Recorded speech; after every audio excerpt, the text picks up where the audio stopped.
तालाब में फेंक देता है और खाली हाथ वहाँ से चला जाता है। यही मेरी कीमत है। तुमने क्या सोचा था? तुम ये मूर्ति इतनी आसानी से ले जाओगे? कभी नहीं।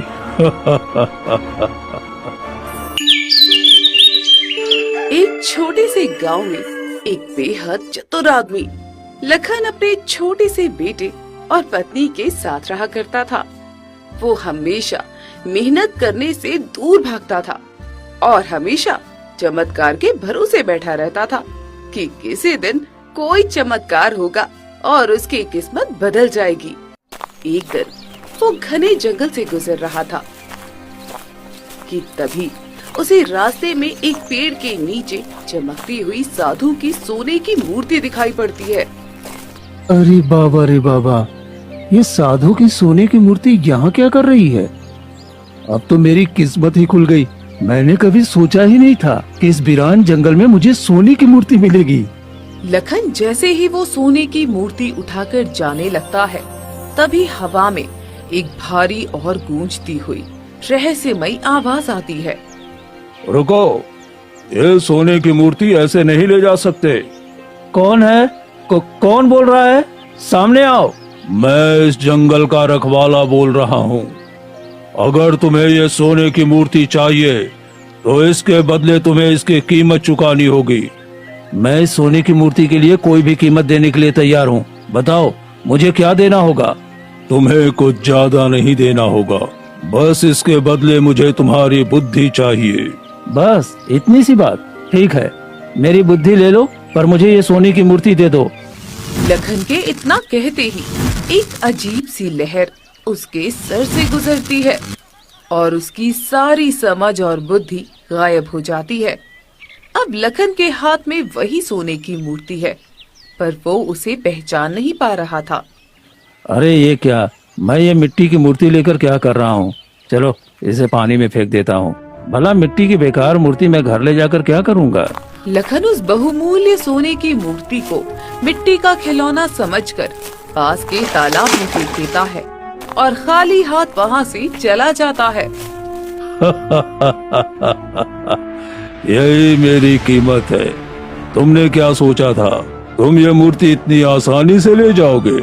कभी नहीं।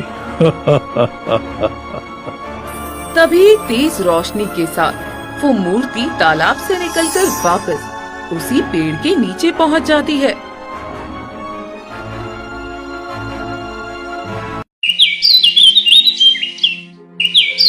अगले दिन सुबह लखन किसी तरह अपने घर पहुंचता है, जहां उसकी पत्नी ममता उसका इंतजार कर रही थी।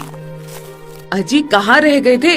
देखिए, मैंने साहूकार से वो धन इकट्ठा कर लिया है जो आपने कहा था। अब बताइए, आप इस धन का क्या करोगे? क्या? कौन सा धन? और ये धन क्या होता है? मुझे तो नहीं पता। हे भगवान, ये आपको क्या हो गया है? आप ऐसी बचकानी बातें क्यों कर रहे हैं? अभी तो आप ठीक थे और अचानक जंगल से आते ही आपकी दिमागी हालत इतनी कैसे बिगड़ गई? ममता की आवाज सुनकर गांव के लोग और मुखिया वहाँ इकट्ठा हो जाते हैं। क्या हो गया ममता? तुम इतनी परेशान क्यों दिख रही हो? मुखिया जी देखिए ना, ये सेठ के यहाँ से पैसे लाने गए थे। मैंने यहाँ गांव में ही धन का इंतजाम कर लिया है, पर ये कह रहे हैं कि धन क्या होता है। इन्हें तो कुछ याद ही नहीं है। लखन, तुम्हें क्या हो गया है? तुम ठीक तो हो ना? अरे तुम कौन हो भाई? और आज से पहले तो मैंने तुम्हें यहाँ कभी नहीं देखा। अरे मुखिया जी, आप नहीं समझ रहे हैं लगता है। लखन उसी रहस्यमय जंगल से गुजरा है जो बिना कुछ लिए किसी को छोड़ता नहीं है। ये भी उसी का शिकार हुआ है, जैसे सालों से हमारे गांव के लोग होते आ रहे हैं। ममता, तुम्हें पता था उस जंगल में जाना मना है, फिर तुमने अपने पति को उस रास्ते में क्यों जाने दिया? मुझे नहीं पता था मुखिया जी, मैंने इन्हें मना भी किया था, पर इन्होंने कहा कि कुछ नहीं होगा। हे भगवान, अब मैं इस बच्चे जैसे दिमाग वाले पति के साथ अपना जीवन कैसे बिताऊंगी? ममता वही बैठकर फूट फूट कर रोने लगती है और गांव वाले धीरे धीरे वहाँ से चले जाते हैं। वहीं दूसरी तरफ उसी गांव में रघु अपने बेटे गोपाल और पत्नी शांति के साथ रहता था। वो दिन रात मेहनत करता था, पर फिर भी 2 वक्त की रोटी का इंतजाम नहीं कर पा रहा था। एक दिन रघु बहुत उदास होकर घर के आंगन में बैठा था। उसकी आंखों में बेबसी साफ झलक रही थी। अब क्या करूं शांति, मुझे कुछ समझ में नहीं आ रहा। मैंने सब जगह काम तलाश कर लिया पर किसी ने मुझे काम नहीं दिया। अब मैं 2 वक्त की रोटी के लिए पैसे कहां से कमाऊं? देखो जी, अगर ऐसे ही चलता रहा तो हम ज्यादा दिन तक जीवित नहीं रह पाएंगे।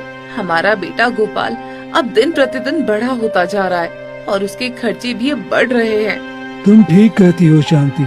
चलो मैं एक बार फिर गांव के जमींदार के पास जाता हूँ, शायद वो हम पर रहम खाकर कोई काम दे।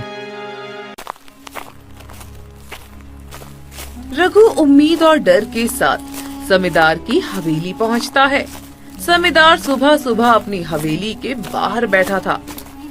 और इतनी सुबह सुबह किसका चेहरा देखना पड़ गया? राम राम जमींदार साहब। राम राम भाई, राम राम। और यहाँ कैसे आना हुआ? जमींदार साहब, मुझे कोई भी काम दे दीजिए। मेरे घर में खाने के लिए 2 वक्त की रोटी तक नहीं है। आप जो भी काम देंगे मैं पूरी मेहनत से करने को तैयार हूँ। अरे भाई, तुम जैसे इंसान को काम कौन देगा? मैंने सुना है कि तू जिसके यहाँ काम करता है उसकी बदनसीबी उसका पीछा पकड़ लेती है। मैं तुम्हें कोई काम नहीं देने वाला, चलो जाओ यहाँ से। ऐसा मत कीजिए जमींदार साहब, मैं सब जगह से हार चुका हूँ, बस आपसे ही थोड़ी उम्मीद बची है। अरे भाई, अपनी इस उम्मीद को चूल्हे में डाल और यहाँ से दफा हो जा। मुझे तेरी उम्मीद से अपने घर के दिए नहीं जलाने। जमींदार वहाँ से उठकर अंदर चला जाता है।